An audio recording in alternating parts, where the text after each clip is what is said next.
Харуултаас сэргийлье. Мэдрэлийн өвчлөл дотроос тархинд цус харгах эмгэг нь тулгуур эргэтэн болон хөдөлгөөний сэтгцийн үйл ажиллагааг алдагдуулдаг өвчин бөгөөд улмаар хүнийг өөртөө үйлчлэх чадваргүй дахир дутуу болгодог хүнд өвчний нэг юм. Дэлхийн эрүүл мэндийн байгууллагын мэдээснээр жил бүр 15 сая хүн харвалтаар өвчлөлдгөөс 5 сая орчим нь нас ордог байна.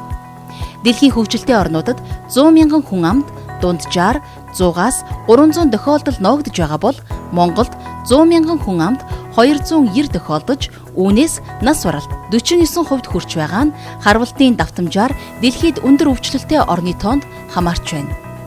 Тархины харвалтаар өвчлөгчдийн 75% нь хөдөлмөрийн чадвараа алддаг, дахир дутуу болдог байна.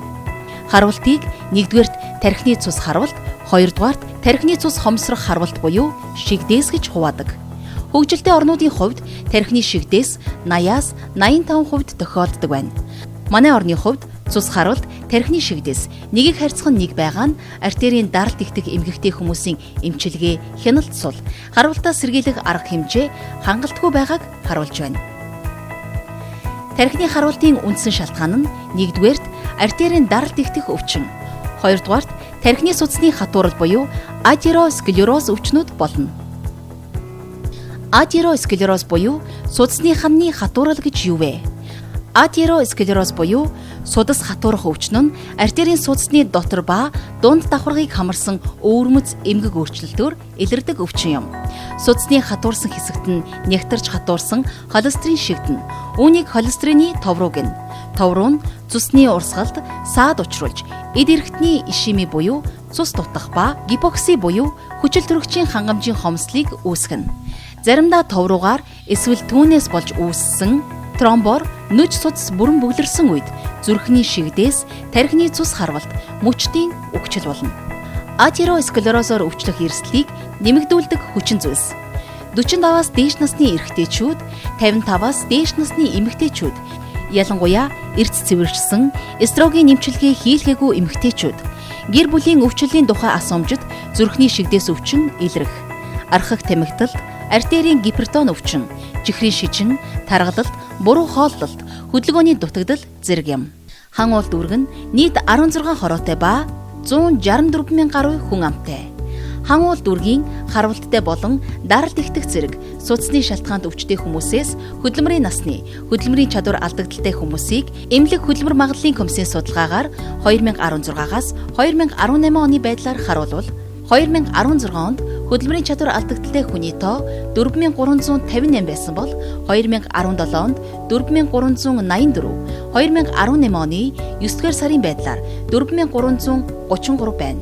Судасны шалтгаанд өвчнүүд үүнээс артерийн даралт ихтэх өвчин 2016 онд 50 тохиолдол, 2017 онд 41, 2018 оны эхний 9 сарын байдлаар 24 тохиолдол бүртгэгдсэн байна. Зүрхний шигдээсийн дараах 2016 онд 56, 2017 онд 60, 2018 оны 9 сарын байдлаар 57 тохиолдол бүртгэгдсэн байна. Аневризм, судасны эмгэг өвчин 2016 онд 10, 2017 онд 8, 2018 оны 9-р сарын байдлаар 6 тохиолдол бүртгэгдсэн байна. Харвалтын үлдэц 2016 онд 148, 2017 онд 167, 2018 оны 9-р сарын байдлаар 169 тохиолдол бүртгэгдсэн байна. Энд зөвхөн хөдөлмөрийн насны хүмүүсийн тоог харуулсан. Нас ахих тусам харвалт нэмэгдэх хандлагатай байдаг тул зайлшгүй харвалт, даралт ихтэх болон судасны шалтгаанд өвчнөөс сэргийлэх шаардлагатай байна. Харвалт нь хүнийг дахир дутуу болгодог өвчин тул түүнээс урьдчилан сэргийлэх нь гол асуудал юм. Харвалтаас урьдчилан сэргийлэх нь хүнийг дахир дутуу болгох, хөдөлмөрийн чадвараа алдахаас хамгаалах гол арга зам тул эмч нар энэхүү өвчний талаар ард иргэдэд ойлголт өгөх, энэхүү өвчний талаар мэдлэг, мэдээлэл өгөх, эрүүл ахуйн зөв дадал хэвшилд сургахад чармайн ажиллаж байна. Эмнэлэг хөдөлмөрийн магадлах комиссийн гишүүд бүр сургалт явуулж, санамж боловсруулан ард иргэдэд тараахаас гадна өрхийн болон нарийн мэргэжлийн эмч нарт заавар зөвлөгөө өгч сургалт сурчлагыг хийж байна. Харвалтаас сэргийлэх аргууд нь амьдралын эрүүл хэв маяг, эрсдэлт хүчин зүйлсийг зач залруулахад чиглэгдэнэ. Хоол эмчилгээ нь хоногийн хоолны зэсэнд холестерины агуулмжийг хязгаарлана. Мөн өөх тосны хансан хүчил давуу агуулсан амьтны гаралтай өөх тосыг багасгана. хоол засалд зарим нэмэлт бүтээгдэхүүн, тухайлбал ханаагүй өөхний хүчил, ялангуяа омега 3 ба омега 6 өөхний хүчил давуу агуулсан далайн загас ба далайн амтан антиоксидантууд, шар буурцагны фосфолипид, байгалийн боловсруулаагүй урмгалын тус эдэн ба бид фосфолипид нийлэгчэд хэрэгтэй бодис агуулсан хүнсийг ахиу хэрэглэнэ. Эмийн эмчилгээ гиперхолестерин эмийн илэрхий их болсон үед эмийн эмчилгээ нь дараах зарчимд үндэслэгдэнэ. Холестерины нийлэгжилтийг агуулах статинууд холестерины окси уламжлалт төст бодисууд хэрэглэх, цүсний хүчлүүдийг биеэс эрчимтэй гадагшлуулах, липидийн хэд эсэлтэлтийг зогсоох, пропокол, Е витамин хэрэглэх, харвал цуцсны хатуурал, артерийн даралт ихтэх өвчснөөс сэргийлэх зайлшгүй аргын нэг нь эмийн эмчилгээ байдаг. Иймд артерийн даралт бууруулах болон судасны уян хатан чанарыг сайжруулах, өөх тосны холестеролыг зохицуулах эмүүдийг хэрэглэх хэрэгтэй. Энэ нь розуастатин сандоз эм юм. Розуастатин сандоз 1-р өөх тосыг задлах зориултын 4-р статины нэгдмэл юм. 2003 онд анх Японы судлаачид эмчилгээнд нэвтрүүлсэн.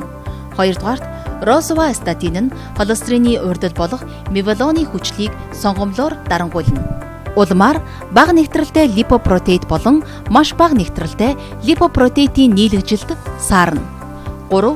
Эсийн гадна байрлах элэгний бага нэгтрэлтэй липопротеид рецепторын нийлэгжилтийг дэмжинэ. Улмаар бага нэгтрэлтэй липопротеид болон маш бага нэгтрэлтэй липопротеидийн түвшинг бууруулна. 4-р хүнд ашигтай өндөр нэгтрэлтэй липопротеидийн хэмжээг нэмэгдүүлнэ. Улмаар судасны хатуурлын товроо буюу бляшка хайлан цусны урсгал сайжирна. 5-р судасны уургийн хэмжээг бууруулна. Улмаар судасныхаа өрөвсөх эрсдлийг бууруулна. 6-р бэлтгэлийг ууж эхэлснээс 7 хоногийн дотор эмчилгээний үр дүн гарна. 7-р бэлтгэлийг ууж эхэлснээс 4-7 хоногийн дотор эмчилгээний үр дүн дээд зэгтээ хүрнэ.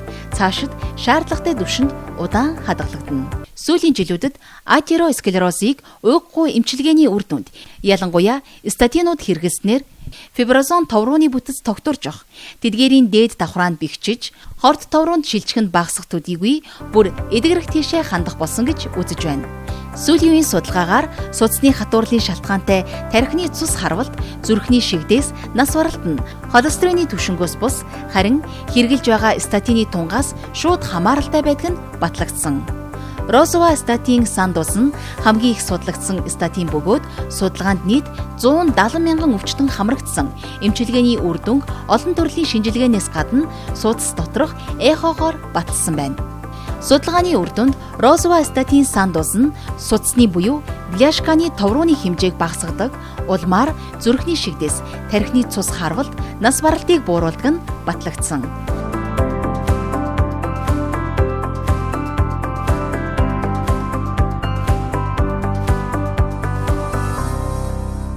Харуултаас сэргийлье.